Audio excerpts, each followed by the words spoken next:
Hello from Mindset Daily, wishing you a day full of health, peace, and happiness. Thank you for watching the Mindset Daily channel. Don't forget to like and subscribe to support us. Thank you so much. Have you ever noticed that most people give up right before the breakthrough? Pressure builds, doubts grow, and walking away feels easier than holding on. Yet the moment you push forward, when quitting whispers and you refuse to listen, that's when your true character is forged. Most people quit just steps away from success. The bills pile up, the doubts get louder, and endurance feels impossible. But that final push may be the one that rewrites everything. In a few moments, I'll show you how to force yourself to keep going when quitting feels like the only choice. The truth is, you are often closest to victory right before you stop. That moment of struggle, the one you never forget, is what defines your life. It may feel like the end of the road, where nothing moves and progress is invisible. But remember this, you are often just one swing from the tree falling, one push from the door opening, one breath from the breakthrough. Why do so many stop right there? Fatigue blinds them. It convinces them the next step is pointless. Yet the ground is softest just before the seed breaks through. Many turn back at the edge, never realizing how close they stood to the gold. You move forward by reminding yourself of the cost of quitting, not only today, but in the future. Every time you give in, you lower your standard.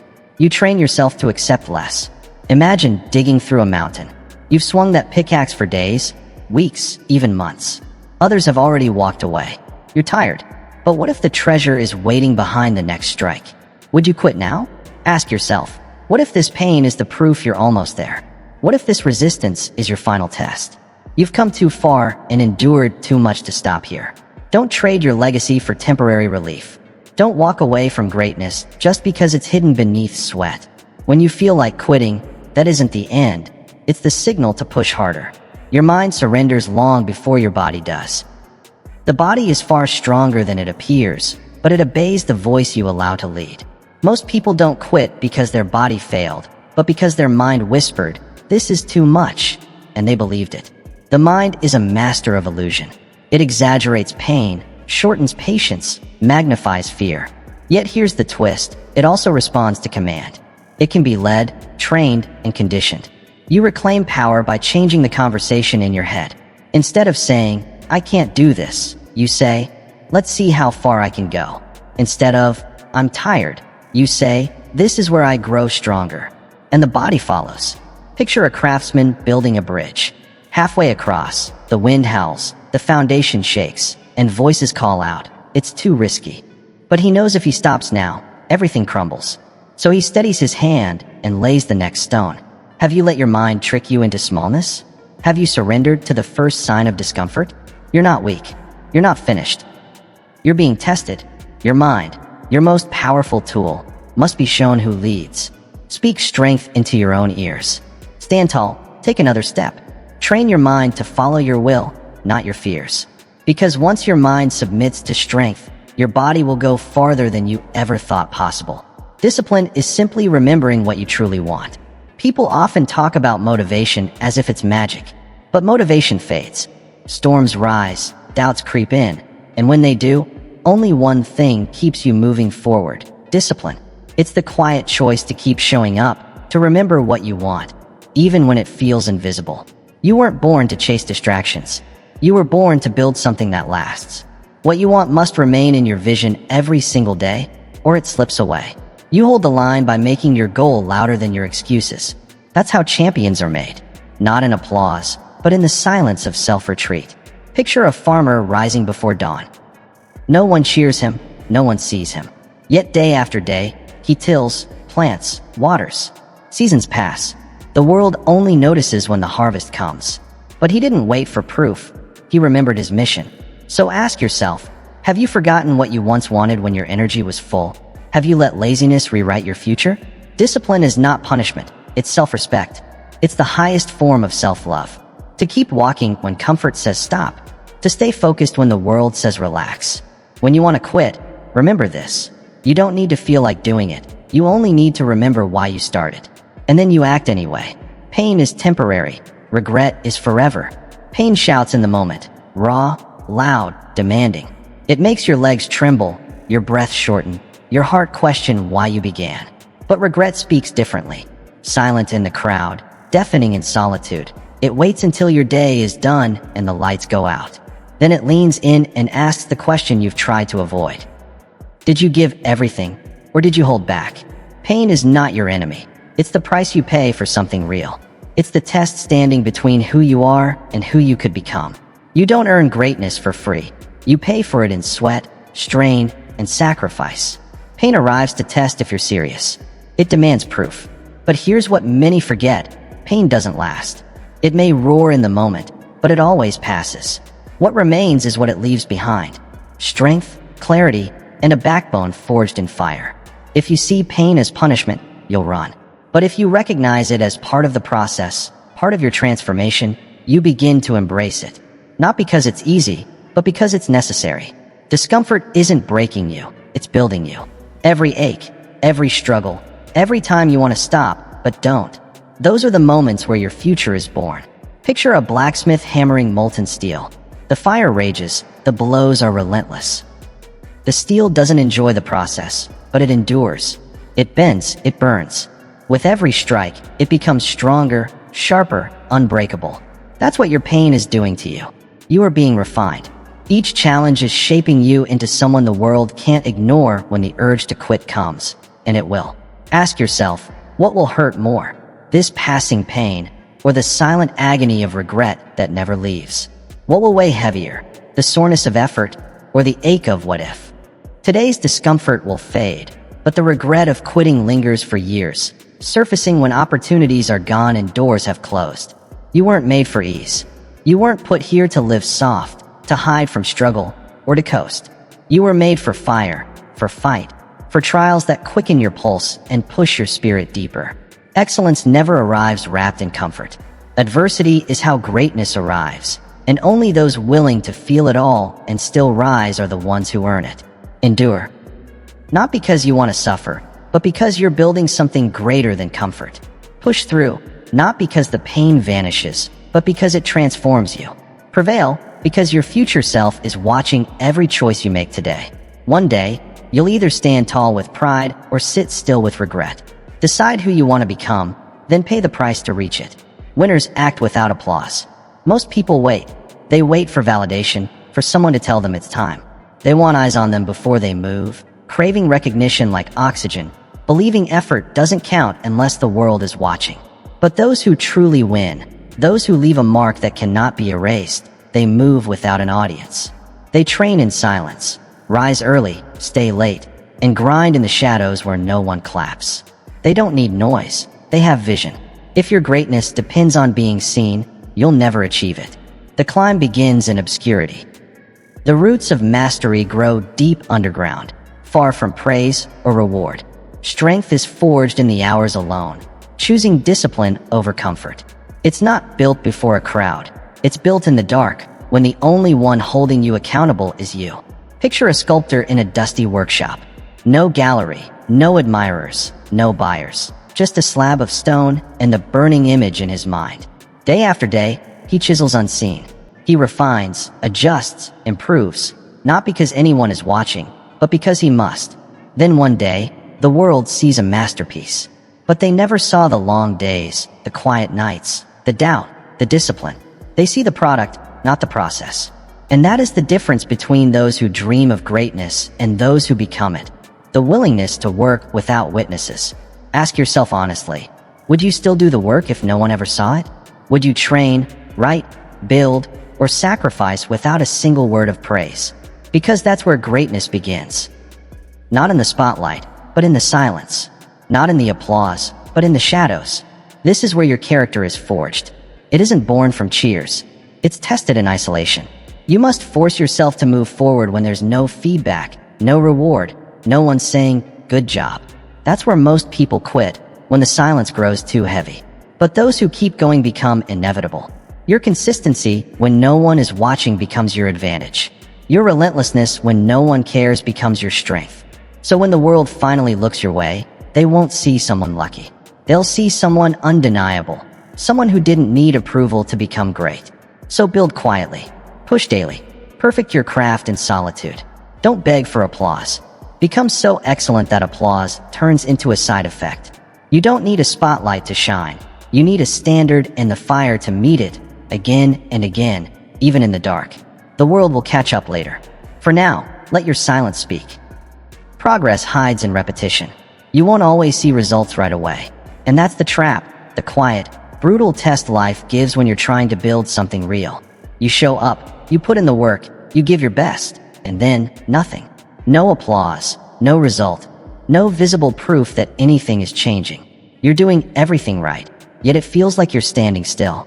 And in that silence, most people give up. Not because they're weak, not because they lack potential, but because they can't see what's happening beneath the surface. Progress doesn't arrive with fireworks. It rarely announces itself with loud victories. More often, progress comes disguised as repetition, as boredom, as stillness. It shows up quietly, behind closed doors, when you've done the same task for the 100th time and nothing seems to change. But the truth is, change is building. The shift is happening.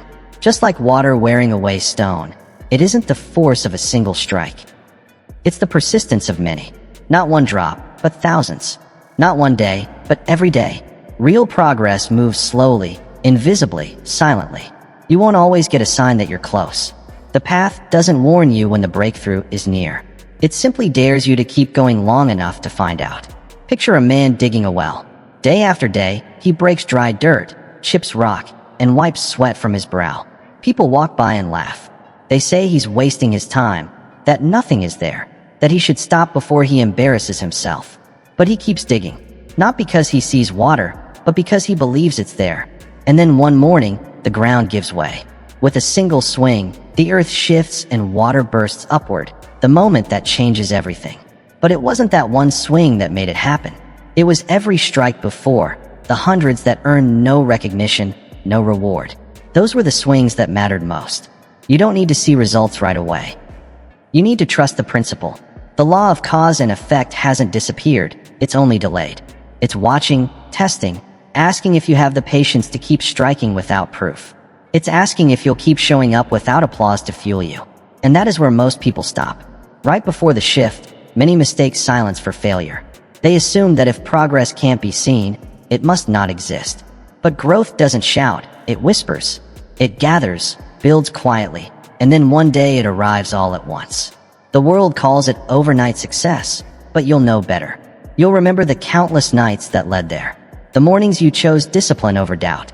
So ask yourself honestly, have you stopped simply because you couldn't see change?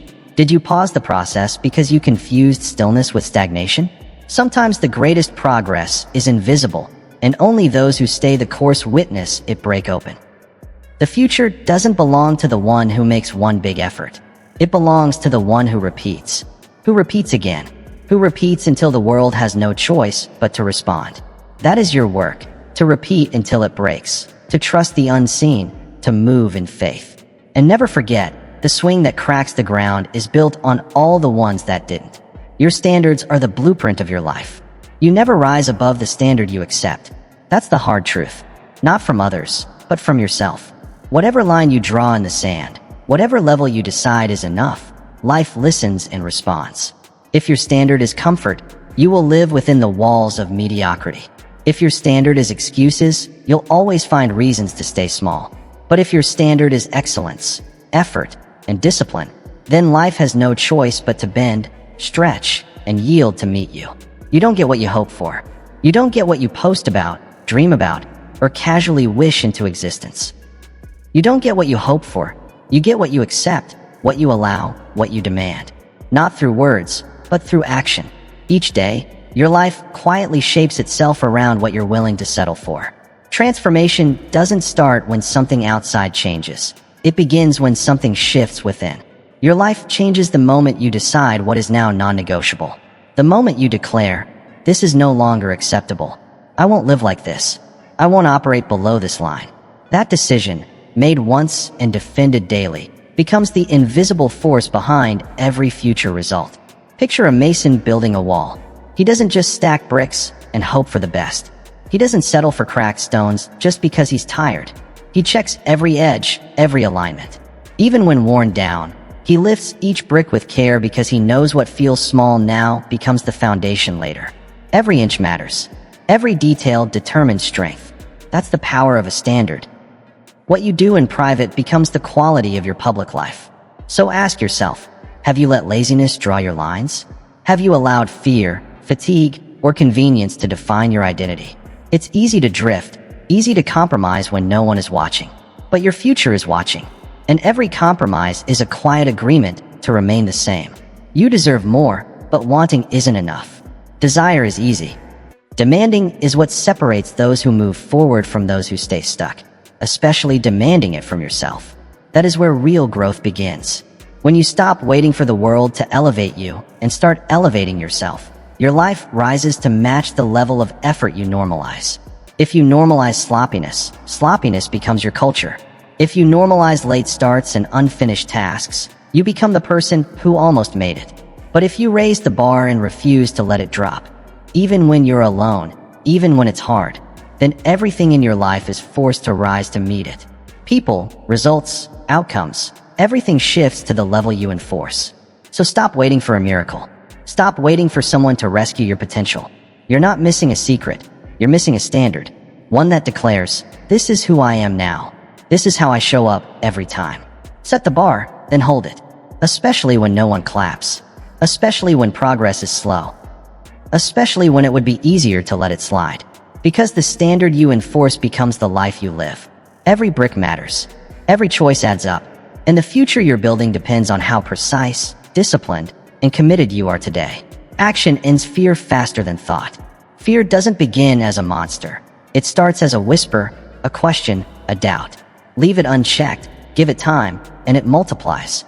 The longer you wait, the louder it grows. The more you overthink, the more it consumes. What begins as a flicker becomes a flame, then a fire you believe can't be controlled. But here's the truth. Fear isn't the enemy, inaction is. Fear feeds on stillness. It thrives when you hesitate, when you stall, when you trade movement for rumination. You don't defeat fear by wrestling with it in your head. You defeat fear by doing something, anything, before it has the chance to take root. The mind is a powerful machine. It can build empires, or it can build cages. The same imagination that fuels your dreams can also construct prisons when left idle. Sit too long with your thoughts, and you'll start inventing enemies that don't exist. A small task becomes a giant. A single conversation can start to feel like a threat. But that's not truth. It's distortion, born of delay. You weren't made to sit and overanalyze your fears. You were meant to move through them. Picture a traveler standing at the edge of a dense, unfamiliar forest. The trees tower above him, the path unclear. His mind wrestles, imagining beasts, painting the unknown with the worst possible colors. Hesitation chills him. But then he takes one step forward. The ground holds. The sounds are only birds. Another step and light filters through the leaves. A third, and the path unfolds beneath his feet. What changed? Not the forest, it was always the same. What changed was him.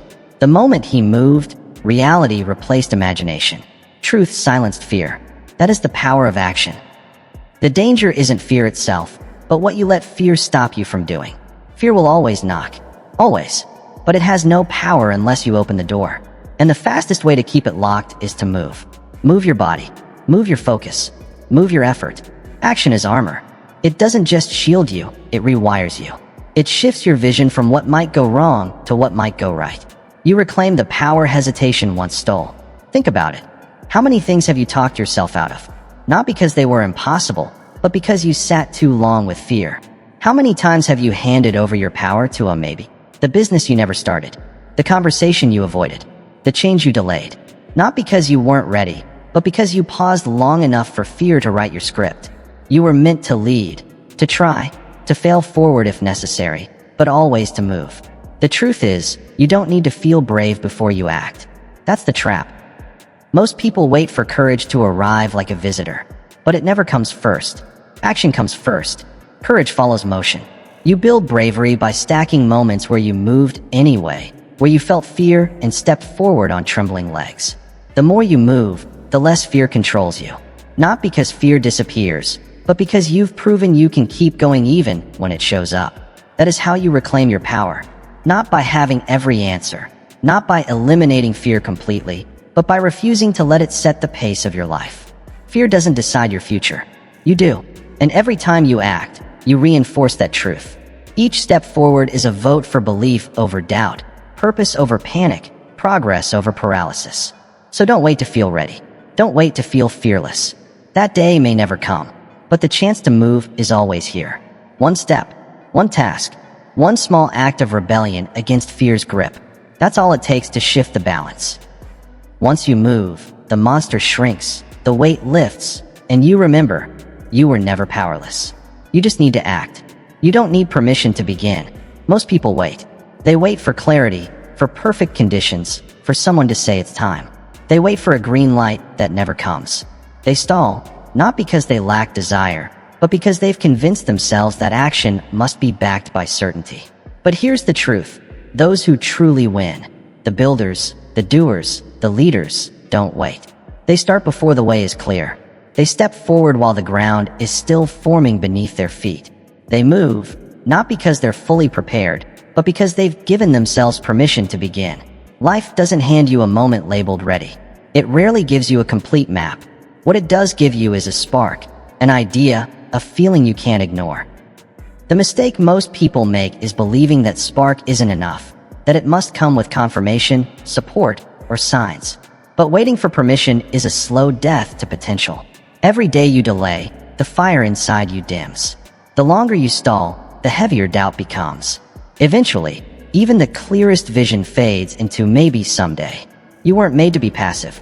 You weren't designed to live on hold, waiting for signals from the outside world before moving. You were born to create. And creation doesn't begin when the stage is set. It begins the moment you decide, I go now. That decision alone is the spark that sets everything in motion. Waiting for certainty is the language of fear. Moving with faith is the language of strength. Picture a captain standing on his ship at dawn.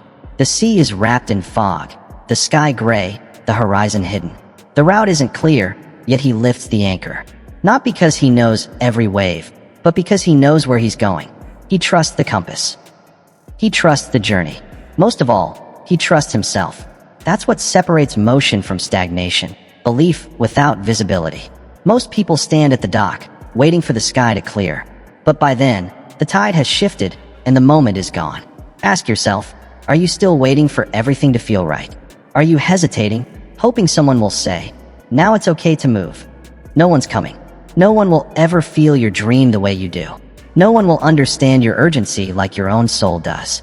That isn't their fault. It's not their mission. It's yours, which means only you can give yourself the green light. There's a kind of internal power that awakens the moment you stop asking for approval. Approval from others, from fear, even from your own doubt. It's the power of self-nod, the quiet, courageous moment you decide, I start anyway. And in that instant, everything shifts. Not because the world bends to your will, but because you begin to move, and even uncertain movement creates momentum. Momentum builds clarity. Clarity reveals the next step, but none of it happens if you don't begin. Too many people talk themselves out of their purpose, convinced they aren't ready. But readiness isn't a requirement, it's the result. You don't become ready by waiting. You become ready by starting. Confidence doesn't show up first. It's built by showing up again and again, even when your hands shake. You learn on the path, not at the gate. And each step forward is rebellion against the fear that told you to stand still. You don't need more time. You don't need more validation. You need a decision. One simple decision. Let's go. Is the moment everything changes. That's when your life begins to shift. Because once you start, the world responds. People notice, opportunities appear. But none of it arrives until you do. Don't wait for the world to nod. Nod to yourself. Trust your fire. Trust your first step. Even if the road is foggy, even if the plan isn't perfect, begin anyway. Your life isn't waiting for clarity. It's waiting for you. Excuses are lies you choose to believe. Failure doesn't come from the world outside. It comes from the whispers within. It isn't shaped by your circumstances. It's shaped by what you believe about your circumstances. And often, what you believe isn't truth. It's an excuse. A story. A clever explanation that sounds reasonable enough to let you off the hook. You tell yourself why you can't, why it won't work, why now isn't the right time. Repeat it often enough, and you stop hearing the lie inside the logic. Excuses always come dressed in intelligence. They sound sharp, calculated, even rational. I don't have the resources. I'm too tired right now. I need to figure it all out first. But behind every excuse lies the same hidden purpose. Comfort. The excuse wants you safe, not successful. Still, not stretched. Your excuse is not your protector. It's your cage, built by fear and reinforced by delay.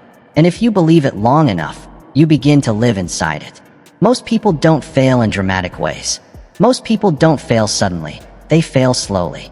They fail through 1,000 tiny hesitations, through all the small yes to their excuses. They listen to the inner voice that says, start tomorrow, and they nod. They feel resistance and back away. They hear doubt and obey.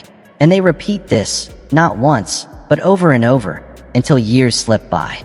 The life they once dreamed of quietly drifts out of reach. Excuses feel comfortable in the short term, but costly in the long term. They offer relief today and regret tomorrow. You may avoid discomfort in the moment, but what you gain is temporary, while what you lose is progress, growth, possibility, momentum. Every excuse is a small bargain with fear, trading a piece of your future for a little present comfort. But there is a way to fight back. Not by hiding from excuses, but by writing them down, speaking them out loud. Hold them to the light and ask, is this really true? When you do, you'll see them for what they are, not truths, but rehearsed scripts. Old lines repeated so often they sound like wisdom. But they're not. They're just masks fear wears to keep you still. Picture two men standing side by side. One looks at his worn shoes and says, I can't run in these. He sees the crooked path and says, it's too rough to walk. He sees his tools and says, they're not good enough to build. So he waits, complains, and stays in place. The other man's shoes are worse, his road tougher. His tools are basic, yet he runs anyway. He walks forward. He builds with what he has. He doesn't wait for perfect, he works with real. One man wins. The other wonders. That's the difference. Not luck, not privilege, not destiny, but decisions. One chose excuses. The other chose action. Now ask yourself, are your reasons real or just convenient? Do they stand when questioned or collapse the moment you test them with honesty? Are you truly tired or just unwilling to be uncomfortable? Is it really lack of time or fear of beginning?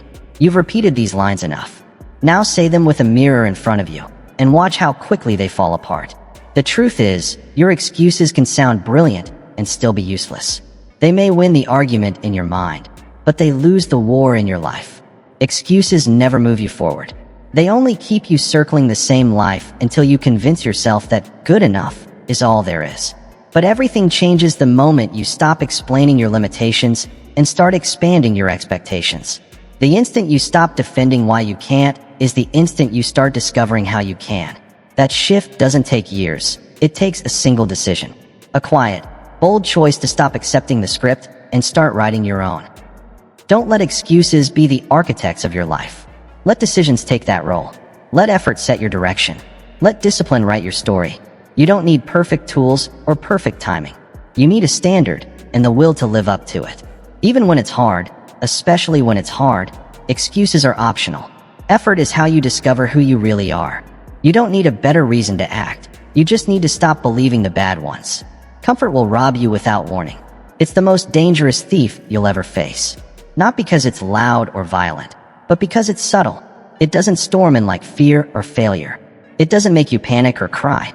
No, comfort is quieter. It lulls you. It flatters you. It wraps its arms around you and whispers, you've earned this. And little by little, without fanfare or warning, it robs you. Not of what you have, but of what you could have had. It steals your edge, your fire, your fight. The worst part is you don't even notice it happening until it's too late. One day you wake up and realize you've been sitting in the same place, thinking the same thoughts, repeating the same patterns. Not because you didn't want more, but because you stopped chasing it. You started protecting what was easy instead of pursuing what was possible. You chose warmth over growth, safety over greatness, and the world allowed it. Because the world doesn't punish the comfortable. It forgets them. You were not made for comfort, not at your core. That's not how you're wired. Look deeper. You'll find a pulse that beats for challenge, for conquest, for struggle. A part of you lives for the climb, the stretch, the reach, the late nights, the early mornings, the doubt you push through. That's where your soul ignites. not in the stillness of safety, but in the fire of forward motion. The moment comfort becomes your objective, your purpose begins to die, quietly, slowly, without protest. Comfort doesn't care about your potential or your dreams. It only wants you to stop, to stay, to choose ease over excellence. And the cost is hidden at first, a creeping erosion of who you could have been. It's not that comfort is wrong in doses. Rest is necessary. Recharge is vital. But when comfort becomes the goal, your standards drop, your hunger fades, your spirit goes soft. You escape this trap not by eliminating comfort, but by refusing to let it lead. You must train your focus on growth, not ease, on becoming, not relaxing. Results must matter more than rest. Your future must matter more than your fatigue. Because what you settle into will eventually become what you settle for. So decide, do you want comfort now or fulfillment later? Picture a lion in captivity. In captivity, the lion is safe. It's fed, protected by zookeepers, with no danger, no uncertainty, no need to hunt. But over time, something fades. The muscles soften, the instincts dull, the roar grows quiet. It survives, but it doesn't live. Now picture a lion in the wild, scarred from battles, hungry each day, always alert, always hunting. It bleeds, it chases, it suffers, but it remembers who it is. It still roars. It still rules. One has safety without sovereignty. The other carries scars, but also strength. Which one would you rather be? Ask yourself honestly. Have you confused peace with laziness? Traded ambition for predictability? Convinced yourself you've done enough when deep down you're just afraid to do more? Rest has its place, but when rest turns into retreat, when taking it easy becomes your identity instead of your strategy, you're no longer recharging. You're running from your own potential. Comfort may keep you warm, but it lets your fire die quietly. And when that fire goes out, you don't just lose energy, you lose direction, urgency, and the part of you that once looked in the mirror knowing there was more inside. Those who rise, who achieve, who become. They sweat, they stretch, they embrace discomfort. Because they understand discomfort isn't the enemy. It's the environment where greatness grows. If you're always choosing what's easy, you're always avoiding who you could become. And it's not only about big moves, it's about daily decisions. Do you rise early and attack the day, or do you snooze it away? Do you face the hard conversation, or avoid it for another week?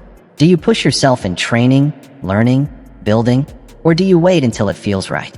Every time you choose comfort over challenge, you chip away at your future. There is life on the other side of effort. Not the numb, shallow imitation that comfort offers, but real life. The kind that makes your heart race, that demands your full presence, that gives back tenfold what it takes. But it requires something from you. The willingness to sweat again, to struggle, to hurt, to fail, and to rise once more. That is where you come alive. Not in safety, but in stretch. If you've been coasting, if you feel yourself drifting, it's time to return to the fire. You don't need a breakdown or disaster to wake you up. Wake yourself. Choose to live scarred and strong, not safe and forgotten. Choose the wild. Choose the climb. Choose to roar again. Comfort may keep you still, but stillness is not where life happens. Life begins when you move, when you chase, when you challenge yourself again. Not because you must, but because you refuse to live beneath your potential. Comfort is a thief. Don't let it steal what's yours. When you're tired, work with precision. Tiredness doesn't mean stop. It doesn't mean surrender. It means shift. It's a signal, not a shutdown. Yet most misinterpret it. When fatigue sets in, they fold. They see it as a full stop, a reason to retreat. But tiredness isn't asking for an end. It's asking for an adjustment. And that small difference separates the average from the relentless. Winners don't collapse under fatigue. They adapt. The truth is, exhaustion is part of the process. If you're chasing something worthwhile, pushing, climbing, building, fatigue will find you. You will feel heavy. Your body will drag. But tiredness doesn't mean you can't keep going. It simply means you have to change how you move. Fatigue doesn't take away your power. It tests how wisely you use it. Tiredness is not the enemy. Carelessness is. You can still move when you're drained. You just have to move differently, with intention.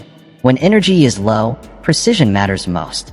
There's no margin for waste, no room for flailing. Your attention must narrow, your focus must sharpen. It's no longer about speed, it's about aim. This is where many people fail. They mistake tiredness for defeat. But fatigue isn't failure, it's feedback. It's your body telling you to tighten execution, to strip away the unnecessary, to do fewer things but do them better, to become strategic rather than scattered. Tiredness is an invitation to act with intelligence, not just intensity. Picture a soldier deep in battle. His march has drained him. Legs ache, vision blurs, the weight of the day presses down. Then a critical moment comes, a decision, a threat, a target. What does he do? He doesn't panic. He doesn't swing wildly. He stops. He breathes. He steadies his trembling hands. He narrows his focus. Not fast, but precise. He pulls the trigger, and the tide shifts. Not because he had the most energy left, but because he used what he had with excellence. That's how wars are won. Not through brute strength alone, but through discipline in the face of fatigue. Victory comes from staying locked in when everything inside you wants to unravel, from refusing to let tiredness turn into sloppiness. You're allowed to be tired, but not careless. So ask yourself honestly, are you truly out of energy or just out of clarity? Many times we confuse mental fog with physical fatigue. We think we've hit a wall, when really, we've just been hitting too many things at once. We don't lose power because we're spent, but because we leak energy on distractions, obligations, and expectations that don't matter. You don't need more fuel, you need more focus. There's a fire inside you that doesn't depend on how fresh your body feels. That fire is called spirit. Even on your lowest days, it can still burn if you feed it. Not with noise or panic, but with purpose. Fatigue only dims the flame when you forget why you're moving. But when you remember the mission and strip away what's not essential, the flame returns. Quiet, but steady. With it comes a new kind of strength, not explosive, but enduring. Not chaotic, but calculated. Even in exhaustion, you're not powerless. You can choose accuracy over frenzy, one strong step instead of 20 weak ones. You can breathe, recalibrate, sharpen, and keep going. That is how you survive the storm. That is how you outlast doubt. That is how you win. The goal isn't to always feel full of energy. That's unrealistic. The truth is, the more you chase greatness, the more fatigue you'll face. The real goal is knowing what to do when it arrives. Strength lies in your ability to adapt, to shift pace without losing direction, to slow down without giving up, to refine your movement when momentum fades. Let the tiredness come. Let it whisper, let it push, but don't let it control you. Let it teach, let it discipline, let it forge a deeper focus that doesn't rely on hype or adrenaline. Because those who endure aren't always the fastest or strongest.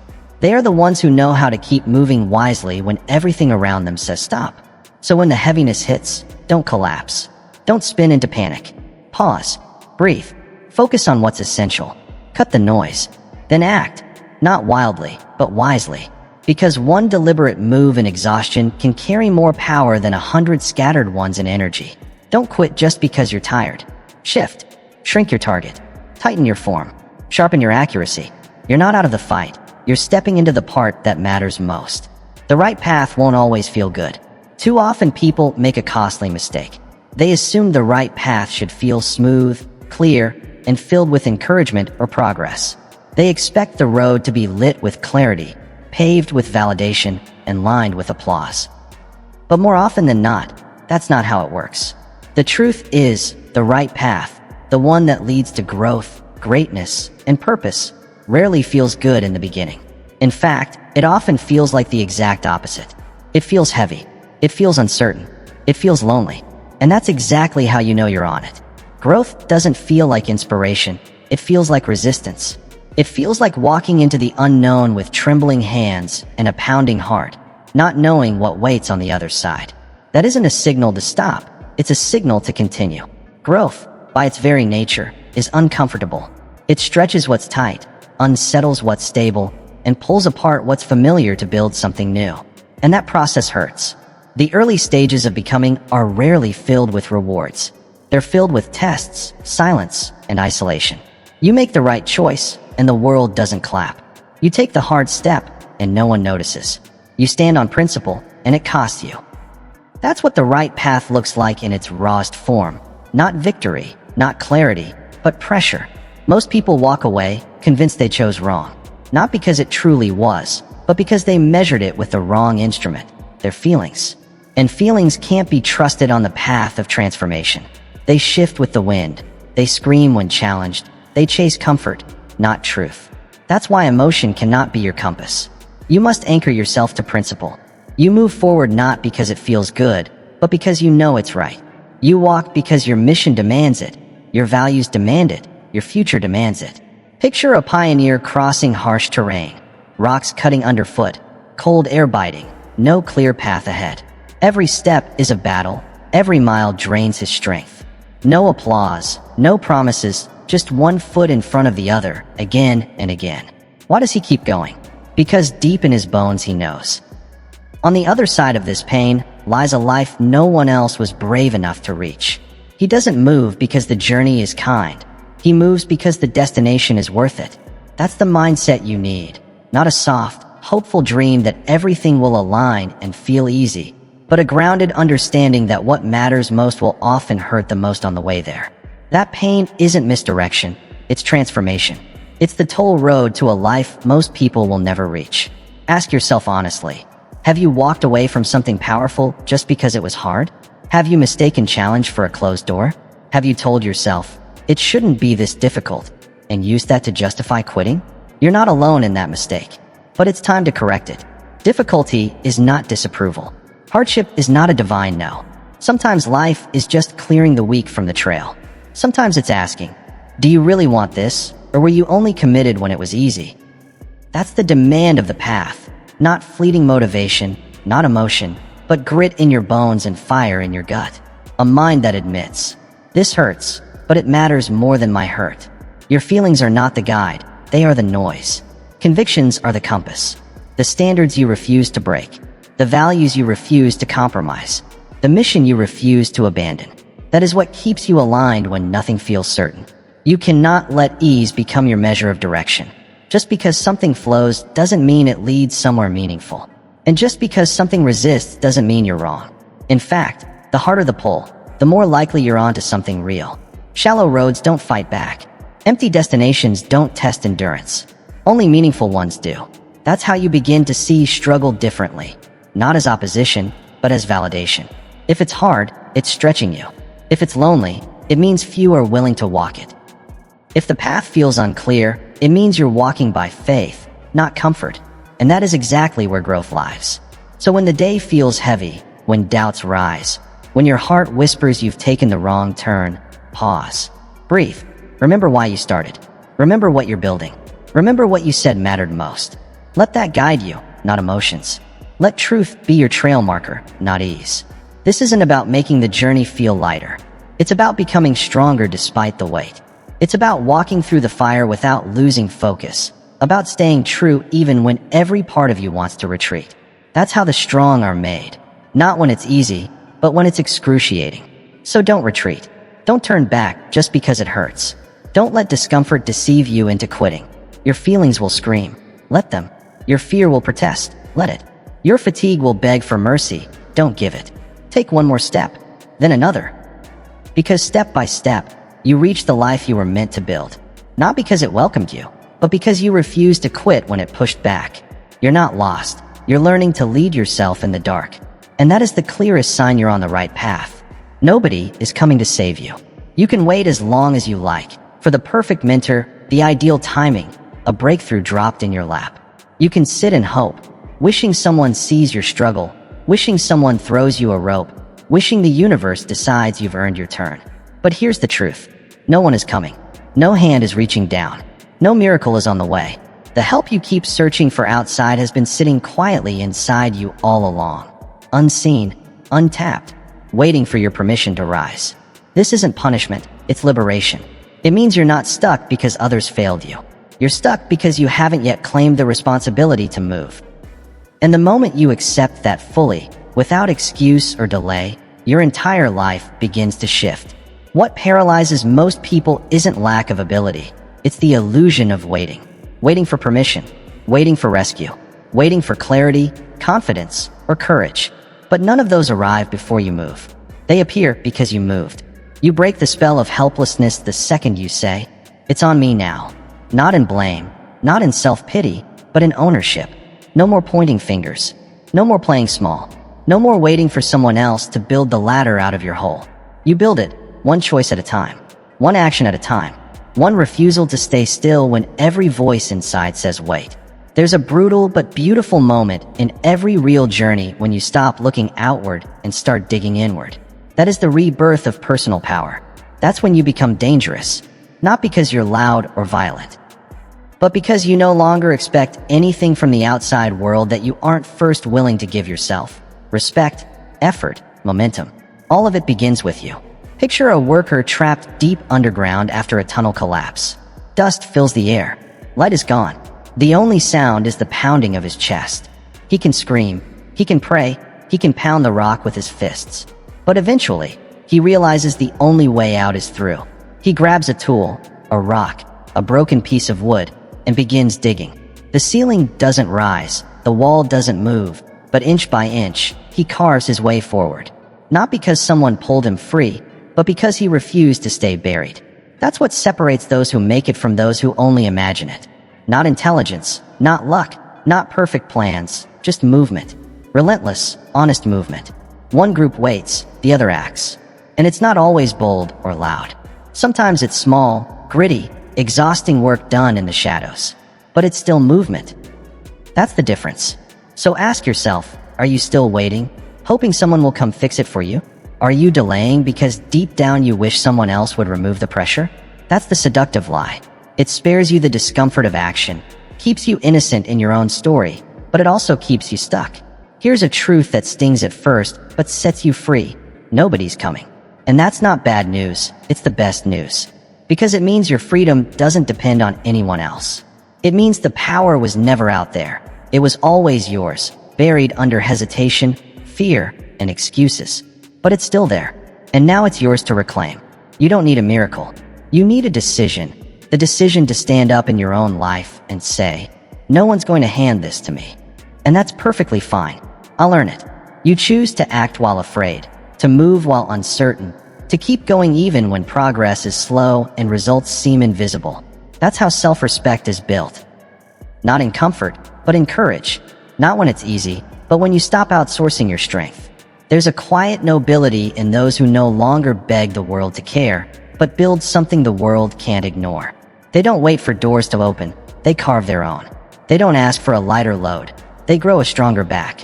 They don't demand sympathy, they become unstoppable. And you can be one of them. You already are, if you stop waiting and start becoming. So when overwhelm hits, don't spiral. Don't collapse into pity. Get still, get honest, and ask, what can I do right now? Not what would be ideal, not what would be easy, just what's possible. Then do it. And do it again, inch by inch, day by day, until the walls crack, until the ceiling splits, until the life you wanted is no longer a wish, but a reality you built with your own hands. The world may not rush in to rescue you, but when you stop waiting, you won't need rescuing. You'll have become your own answer. Nobody's coming. And that's not your curse, it's your crown. Because it means you are no longer a prisoner of permission. You are the one who decides. You are the one who moves. And you are the one who wins.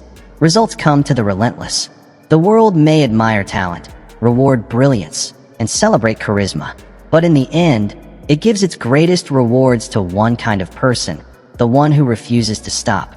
Not the most gifted, not the most charming. The one who doesn't quit. The one who rises again after the dust settles. The one who keeps moving when everyone else has sat down. The one who decides that if it takes 1,000 steps, they'll take them.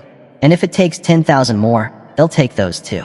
Relentlessness is the most underrated force in the world. It doesn't sparkle, it doesn't beg for attention.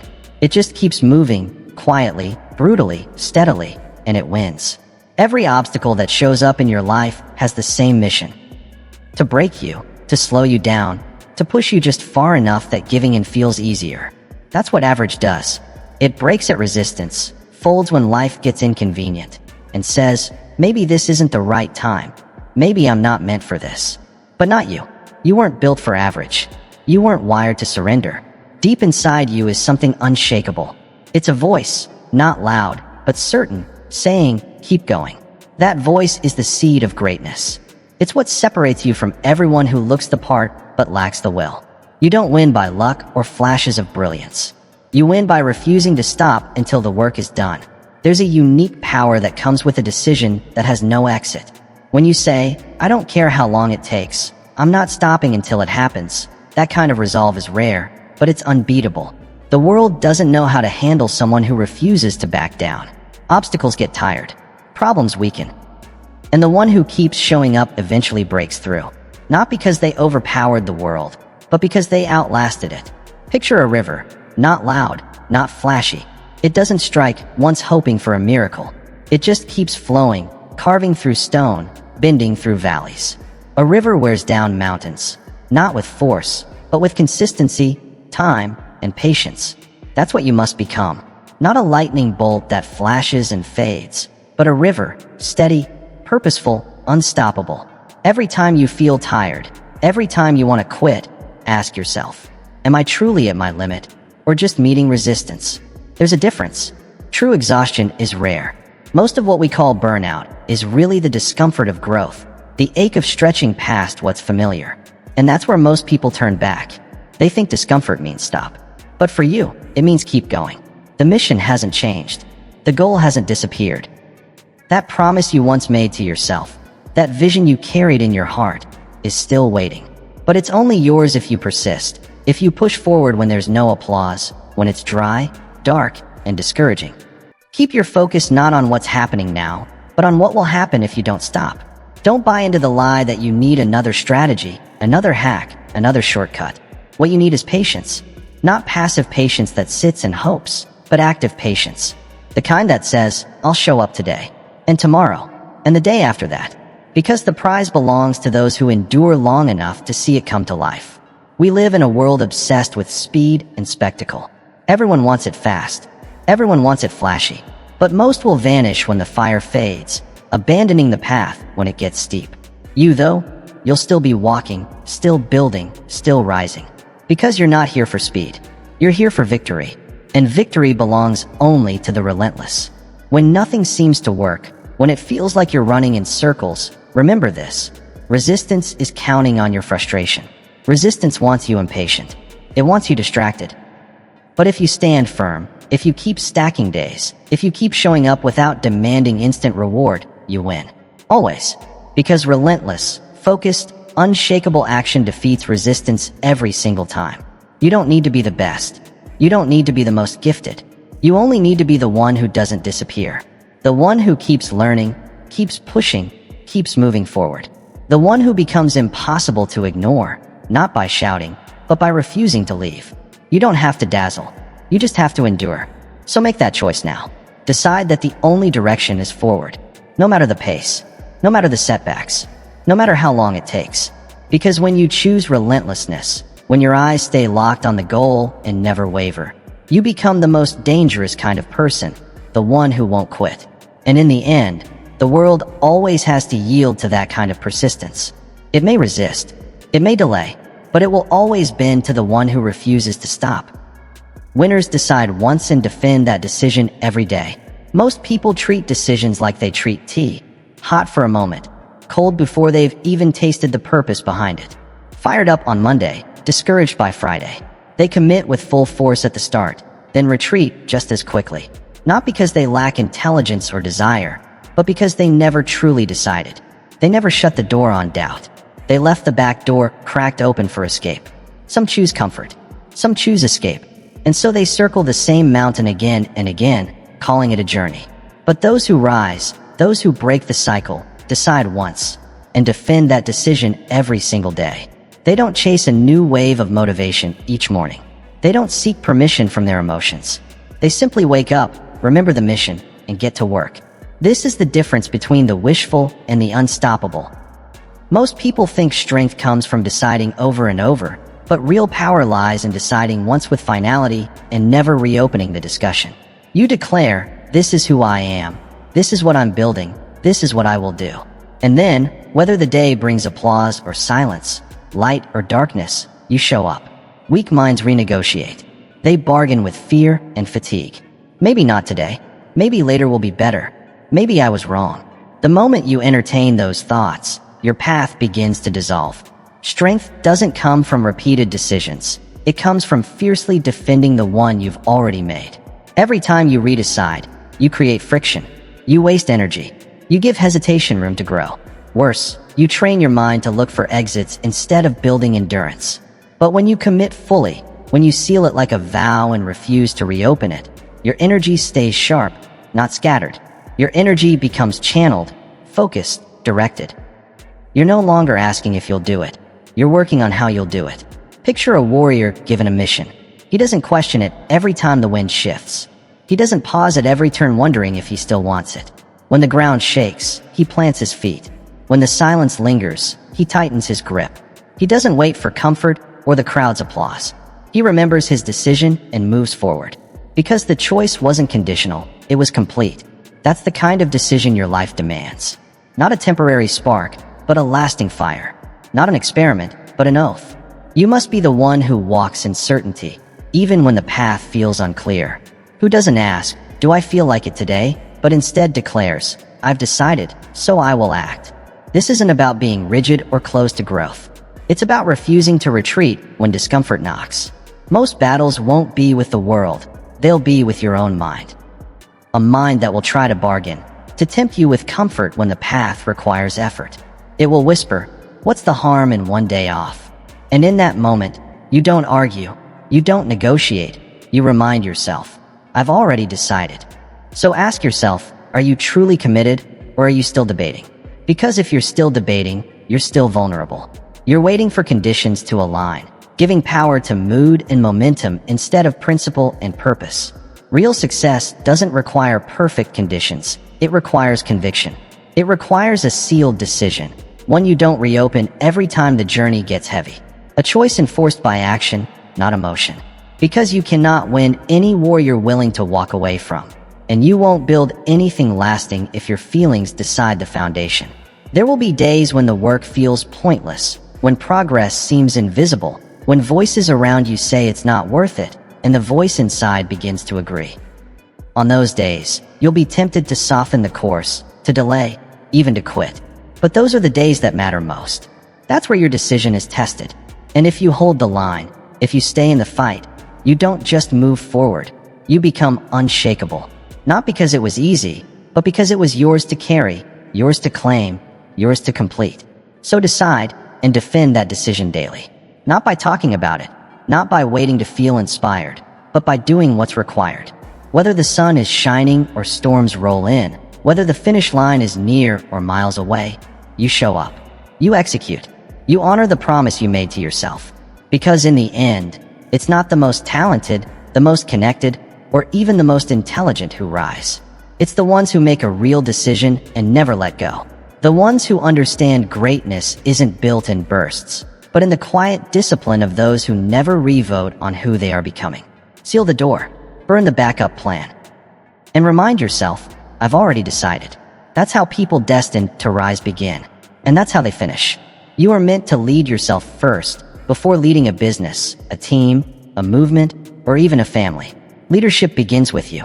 Not when it's convenient, not when conditions are perfect, but especially when everything inside you wants to quit. That is the highest form of leadership. Not commanding others, not barking orders, but mastering yourself in silence when no one's watching and no one's clapping. Self-leadership is the foundation of all influence. Without it, titles are hollow, speeches are noise, and authority is fragile. You can pretend for a while, you can posture and inspire with words. But eventually, life demands proof. And proof begins in the moments when your feelings scream, "Not today," and your discipline answers, "We're going anyway."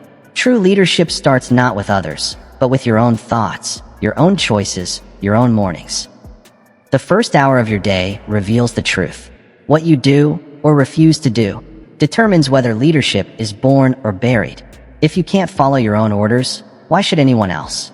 If you can't be trusted to rise when you said you would, to work when no one is watching, to execute without applause, how can you expect others to trust your direction?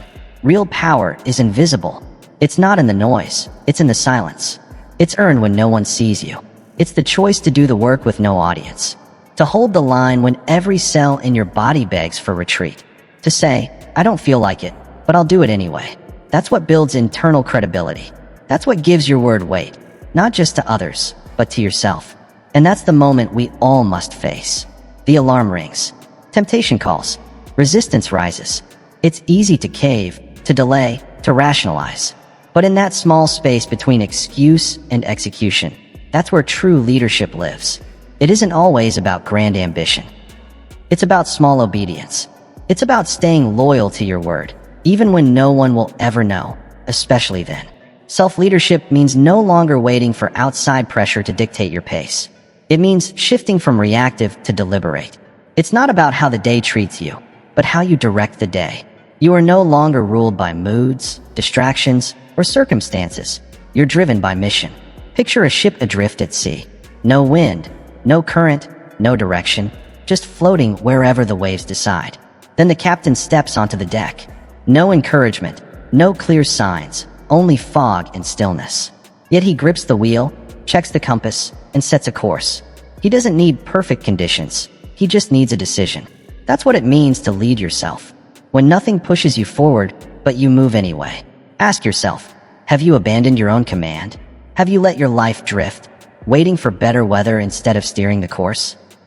It's easy to hand over authority to the world, to let your boss, the market, the calendar, or even the morning mood control your direction.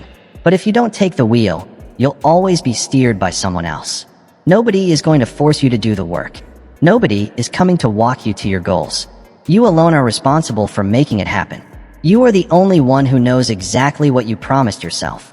When you said you'd start, how you said you'd finish. That's where trust begins. When your actions align with your word, it creates something rare and unshakable. Once you prove you can lead yourself, the world begins to notice. It starts subtly. A quiet confidence, steadiness in your voice, conviction in your presence. People may not always know why they trust you, but they will. Because people follow those who follow through. Self-leadership builds integrity no job title can fake.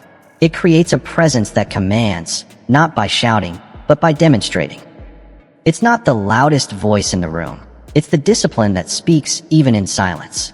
Those who win their internal battles, who conquer their own weakness, become the ones others trust. The ones others follow. You don't need to lead millions. Start by leading yourself. Own your day, your habits, your energy. Prove to yourself you're not a prisoner of excuses. Prove you don't need permission from motivation to move. That's how you become someone others believe in. Because you first believed in yourself through action, not just intention. There will be days when the fog is heavy, when the wind is gone, when you feel directionless. Those are the days you must walk to the wheel. Not because you know exactly where it leads, but because it's yours to steer. That's your post. That's your power. So stand up, grip the wheel, and set the course. You don't need perfect clarity to begin. You need command of your thoughts, your effort, your standards. That's where leadership truly begins. Not in front of a crowd, but deep within yourself. Lead you, and soon others will follow. Not because they were told, but because they can feel the fire of someone who follows through. Your emotions are messengers, not masters. You feel tired. You feel bored. You feel unmotivated. Good. That means you're alive, that you're human. These emotions aren't weaknesses. They're signals, flashes on the dashboard, not stop signs on the road. Yet too many let them grab the wheel. They feel a dip in energy and stop. They feel discouraged and retreat. They feel uninspired and abandon the path altogether. But if you're going to do anything that truly matters, you must master this truth. Let your emotions speak, but never let them steer. Feelings are not your enemy. They are messengers. They come to show you what's happening inside. The tension, the fear, the desire, the imbalance. They're part of being human, and they deserve attention. But they are not qualified to lead your life. That role belongs to something stronger. Your vision, your conviction, your mission. These things are steady, clear, and grounded. Emotions rise and fall like waves. Your mission must remain the rock. You grow in power the moment you separate what you feel from what you do. You don't deny emotions, and you don't bury them. You acknowledge them, then act anyway. That's where maturity begins. That's where strength is forged. You realize you can feel tired and still train, feel fear and still speak, feel doubt and still build. Emotions don't disqualify you unless you hand them authority. Picture a farmer waking under stormy skies. The fields are soaked, the clouds hang heavy, and his body aches. He feels dread, fatigue pressing down. Yet he still walks to the land, picks up the tools, and does the work. Why? Because the seed doesn't care how he feels. The harvest won't wait until he's inspired. Growth answers only to consistency. That's how you must live. Not ruled by weather, not swayed by the forecast inside, but driven by the work that must be done. Too many wait for emotions to align before moving. They say, "When I feel motivated, I'll start." But that's not how motivation works. It doesn't come before action. It comes after. Motivation is a response to movement. It shows up once you prove you don't need it. When you act from discipline instead of emotion, your mind learns a vital truth. You are in charge. And with time, your emotions begin to follow your lead. Your spirit grows steadier. Your moods grow less volatile. You don't rise and fall with every wave. Ask yourself, have you surrendered your momentum to your moods? Are you waiting for the perfect headspace before getting serious about your work? If so, you've handed the compass to the wrong guide. You've let your emotions dictate the course of your life. The result? Inconsistency, wasted time, abandoned goals. Not because you couldn't, but because you paused every time resistance appeared. Your feelings are allowed to come along for the ride, but they belong in your pocket, not in your hands. You are the driver. You are the one with the vision. And part of leadership, even if it's just leading yourself, is guiding the whole crew, even when some complain. Even when fear kicks the back of your seat, boredom whines, or fatigue sulks in the corner. You acknowledge them, but you don't hand them the map. This isn't about suppressing emotions. It's about managing them. There's wisdom in listening to your heart, power in hearing what it says. But there's weakness in obeying every impulse as if it were law. Sometimes the greatest act of love you can give yourself is to move anyway, to build when your spirit is shaky, to speak when your voice trembles, to persist when your confidence is gone. You must learn to lead yourself through every emotional season. Through the dull days, the distracted days, the days when everything feels pointless. That is the true hallmark of strength. It's not about pretending to feel good all the time, but about showing up with strength even when you don't. Not waiting to feel like a warrior, but acting like one until the feeling follows. The world doesn't reward potential, it rewards persistence. It doesn't notice feelings, it notices results. And your future, the one you dream of, the one you ache for, will not wait for your emotions to catch up. It moves only when you do. That's why discipline matters more than anything else. Discipline doesn't care how you feel. It shows up, it trains, it builds, it creates, regardless. Through that steady repetition, through refusing to be swayed, something shifts. Your emotions begin to respect you. They realize you're not their prisoner.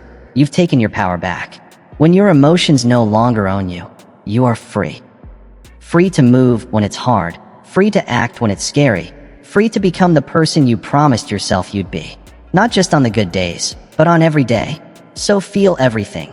Tired, uncertain, uninspired, but don't stop. Don't hand your mission to a passing mood.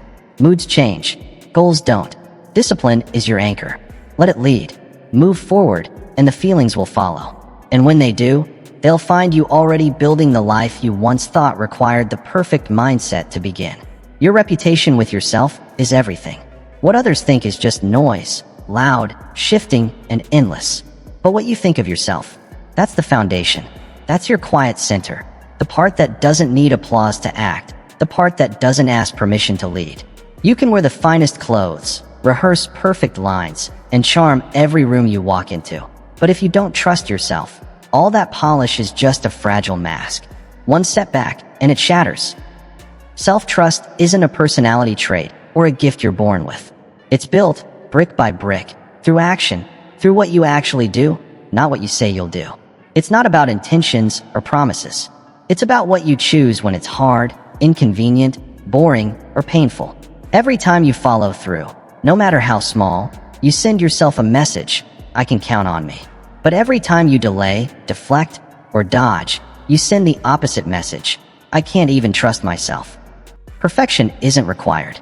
You don't need to win every single day or always feel strong. What builds unshakable confidence is consistency. Think of a bricklayer. He shows up early, long before anyone else. He doesn't give speeches or rush to finish. He just lays one brick, then another. Some mornings it rains. Some days his hands ache. Some days he wants to stay in bed. But he comes anyway. He works anyway. and slowly the wall rises. Months later, it becomes a house. A year later, a fortress. Not because he moved fast or tried to impress, but because he was faithful. That's how you build a life you can believe in, with honest effort and steady repetition.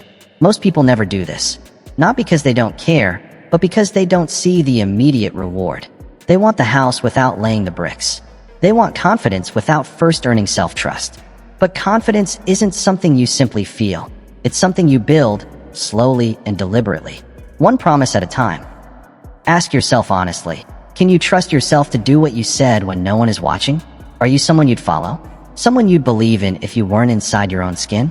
If the answer is no, that's not the end, it's the beginning. Because here's the truth. You can become someone you believe in, but it starts by treating your word like a contract. It begins with small promises and keeping them. Not because others are watching, but because you are. When you keep saying one thing and doing another, when you lie to yourself long enough, your own voice fades into background noise. Your goals start to feel like fantasies, and your potential gathers dust in the attic of your mind. The fall never happens all at once. It comes slowly, in small negotiations. You say, I'll wake up early, but you don't. You say, I'll start today, and push it to tomorrow. One by one, those broken promises chip away at your strength until you no longer trust yourself. Dreams turn into distant stories instead of possible realities. But the reverse is also true. Every promise kept is reinforcement. Every brick laid is a reminder.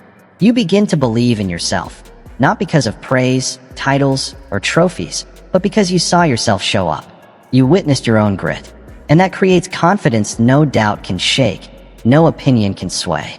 It doesn't crumble when results are slow, because it's not built on outcomes. It's built on alignment. You must protect your reputation with yourself even more than your reputation with the world. The world only sees your highlight reel, but you live with your habits. The world hears your speeches, but you hear your excuses. The world watches your smile, but you know your standards. That inner reputation is the foundation of everything. When you trust yourself, you move with confidence, you speak with clarity, and you act with real power. You no longer need outside validation because you carry inner conviction. People feel that energy. They're drawn to it. They follow it, but only because you followed yourself first. So don't chase the image, build the integrity. Lay your bricks day by day, even in silence, even when it's difficult, especially then. That's how the fortress rises. That's how the man or woman you've always wanted to be finally steps forward. Not through hype, but through small, consistent acts of self-leadership. Rebuild your relationship with yourself. Guard it fiercely. Never forget your true reputation. It isn't the one others applaud, it's the one you believe. And that reputation is earned daily in the choices no one else sees. The world bows to the unshakable. There's a kind of person it cannot ignore, not because they shout, not because they dazzle or charm, but because they remain steady. These are the ones who don't flinch under pressure, who don't waver when the path gets hard, who don't abandon their post when the winds change. They stay calm, clear, immovable. And eventually, the world bends around them. That is who you must become, not the loudest voice in the room, not the most polished, but the most centered, the most anchored. In a world that trades truth for comfort and discipline for distraction, you must stand apart. You must be the still presence when everyone else is swept away. You must be the one who doesn't blink when life pushes your limits. The one who keeps showing up when others disappear, the ground beneath the storm. That kind of strength isn't born in an instant. It's forged. You build it every time you hold your line while others abandon theirs. Every time you refuse to lower your standard because it's inconvenient. Every time you answer chaos not with panic, but with poise. That's where the unshakable is formed. Not in theory, but in practice. You don't just become the mountain. You build yourself into one. The world will test you. That's not a possibility, it's a certainty. It will send noise, doubt, distraction, and resistance straight to your door. It wants to know if you're serious, if your mission is real, if your commitment carries weight. And it watches how you respond. Flinch, and the world pushes harder. Hesitate, and it lingers longer. Shrink, and it surrounds you. But if you stand, shoulders squared, feet planted, unmoved, something shifts. Slowly at first, then undeniably, the world adjusts. It backs away, not out of kindness, but out of respect. Because strength recognizes strength. Imagine a mountain in the heart of a storm.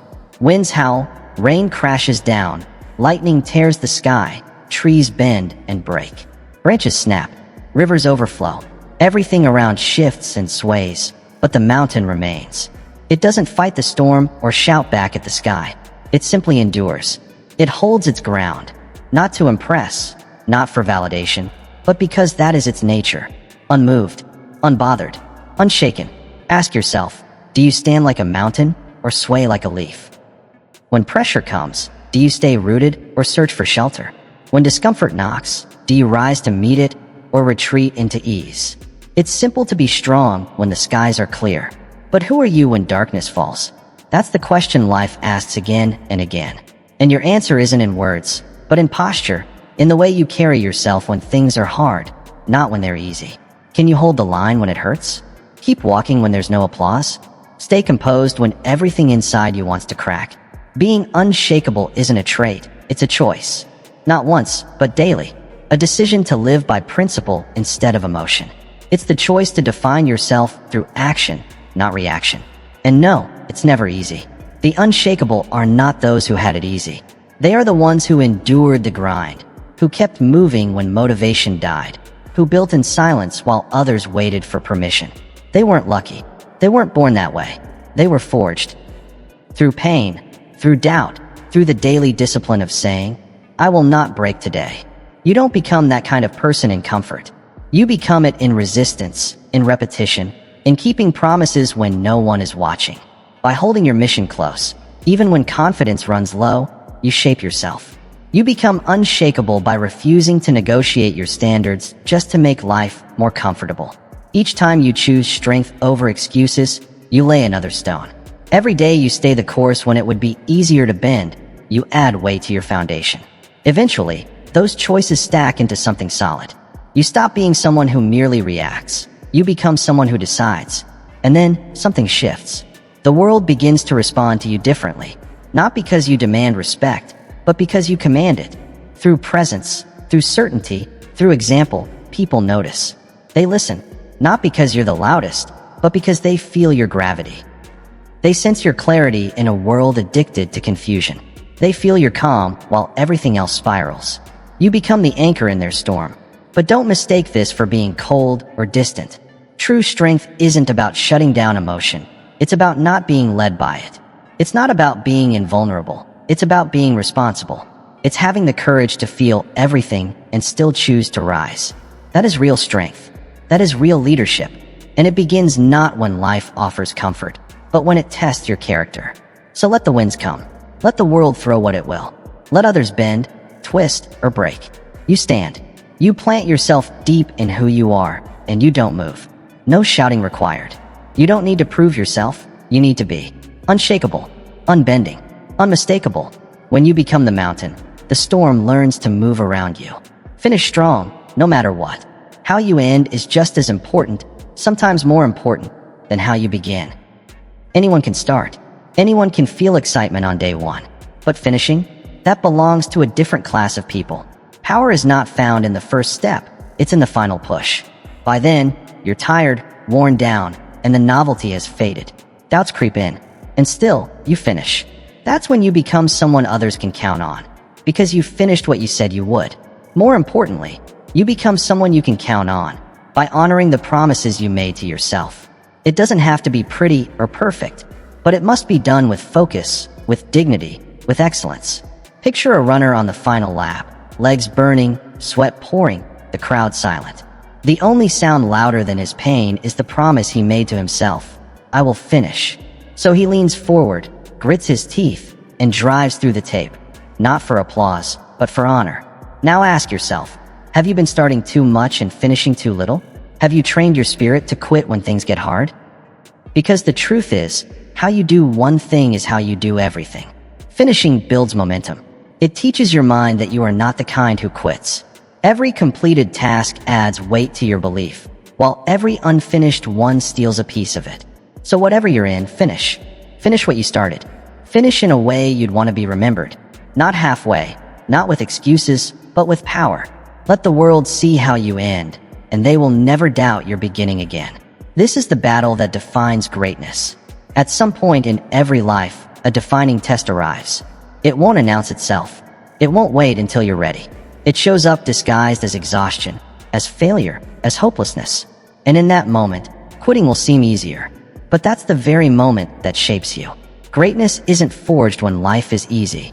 Strength isn't earned in the comfort of applause. It's built in silence, when you're alone, doubting, struggling, and you keep moving anyway. You may not see it now, but this very trial is shaping you. This pressure is chiseling away the weaker version of you. What emerges, if you endure, is someone you will one day be proud of. Think of a sword being forged, pounded, heated, cooled, and struck again, not out of hatred, but because it's being prepared for greatness. That is you right now. Ask yourself, what if this is your moment of becoming? What if this hardship is the fire you must walk through? Every person you admire has faced this moment. They didn't win because they had more. They won because they stayed in the fire one day longer. And so will you. When you feel like quitting, remember this. You're not just fighting for a goal, you're fighting for your legacy. You're fighting for the version of yourself that doesn't flinch, that doesn't bend, that stands tall. This is your battle. Face it, endure it, win it. The world is watching to see, will you break or will you break through? The world never rewards those who almost made it. It rewards those who refuse to quit, especially when it hurts. So when you feel like giving up, don't stop. Push forward, force yourself.